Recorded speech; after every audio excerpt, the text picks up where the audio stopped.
নিরামিষ আলু ফুলকপি পোস্ত।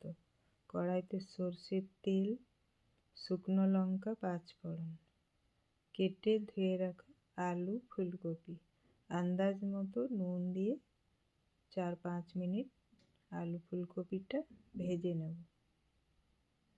এরপর দিয়ে দেবো কাঁচা লঙ্কা, পোস্ত বাটা, 2-3 মিনিট কষিয়ে নেব। তারপর দিয়ে দেবো জল দিয়ে নেড়ে চেড়ে ঢাকা দিয়ে আলু ফুলকপি সিদ্ধ হওয়া পর্যন্ত ঢাকা দিয়ে রান্না করব।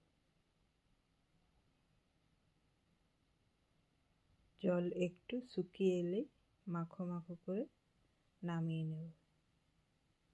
গরম গরম ভাতের সাথে খাবার জন্য আলু ফুলকপি পোস্ত রেডি।